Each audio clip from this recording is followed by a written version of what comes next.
ఈసారి big boss season 8ని చూస్తే ఏంటబ్బా ఇది అసలు తెలుగు బిగ్ బాసేనా లేదంటే కన్నడ బిగ్ బాస్నా అనే క్వశ్చన్ చాలా మందికి రావచ్చు కదా. తెలుగు వాళ్ళు ఇంతమంది ఉండగా ఆ కన్నడ వాళ్ళని ఎందుకు తీసుకొచ్చారు, ఇది అన్యాయం అబ్బా అని తలలు బాదుకుంటున్నారు చాలా మంది తెలుగు అభిమానులు, తెలుగు నటీనటులు.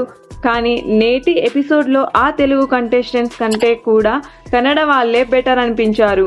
ఎందుకంటే వాళ్ళు కన్నడలోనైనా తెలుగు సినిమాల్లో పేర్లు టకటక చెప్తుంటే తెలుగులో మాత్రం తెల్లమొహాలు వేశారు. కనీసం పాస్ మార్కులు కూడా సంపాదించలేకపోయారు మన తెలుగు వాళ్ళు.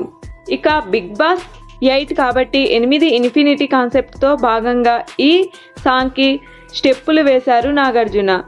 ఇక సండే ఎపిసోడ్లో చూసుకుంటే మీరు ఆడే ఆటను బట్టే ప్రైజ్ మనీ పెరుగుతుందని చెప్పారు నాగార్జున. మీరు బాగా ఆడితే 50 లక్షల కంటే ఎక్కువే సంపాదించుకోవచ్చని చెప్తూ ఫస్ట్ వీక్ గాను రూపాయలు 5 లక్షల ప్రైజ్ మనీ ప్రకటించారు నాగార్జున. నేనైతే 5 లక్షలు ఇచ్చాను కానీ బిగ్ బాస్ ఏం ట్విస్టులు ఇస్తారో అని మెలికలు పెట్టారు నాగార్జున.